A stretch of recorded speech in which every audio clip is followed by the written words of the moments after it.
एक गांव में राहुल नाम का एक गरीब बच्चा रहता था। वह अपनी माँ के साथ एक छोटी सी झोपड़ी में रहता था। एक दिन वह जंगल में लकड़ियां लेने गया। जंगल में उसे एक अजीब सी बूढ़ी औरत मिली।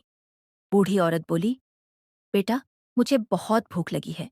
क्या तुम मुझे कुछ खाने को दे सकते हो? राहुल के पास सिर्फ 2 रोटियां थीं, लेकिन उसने बिना सोचे दोनों रोटियां बूढ़ी औरत को दे दी। जैसे ही बूढ़ी औरत ने रोटी खाई, वह अचानक एक चुड़ैल में बदल गई।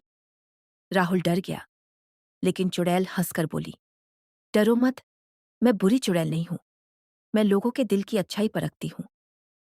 चुड़ैल ने राहुल को एक जादुई सिक्का दिया और कहा, जब भी तुम किसी अच्छे काम के लिए इसे इस्तेमाल करोगे, ये तुम्हारी मदद करेगा।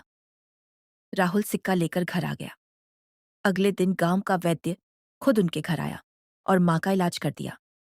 कुछ ही दिनों में माँ ठीक हो गई। राहुल उस सिक्के से गांव के गरीब लोगों की मदद करने लगा। सब लोग उससे खुश रहने लगे। लेकिन गांव का एक लालची आदमी रघु उस सिक्के को चुराना चाहता था। एक रात उसने सिक्का चुरा लिया और बोला, मुझे बहुत सारा सोना चाहिए। तभी चुड़ैल उसके सामने प्रकट हुई और बोली, यह जादू केवल अच्छे लोगों के लिए काम करता है, लालची लोगों के लिए नहीं। चुड़ैल ने सिक्का वापस राहुल को दे दिया। रघु को अपनी गलती का एहसास हुआ और उसने राहुल से माफी मांग ली। राहुल ने उसे माफ कर दिया।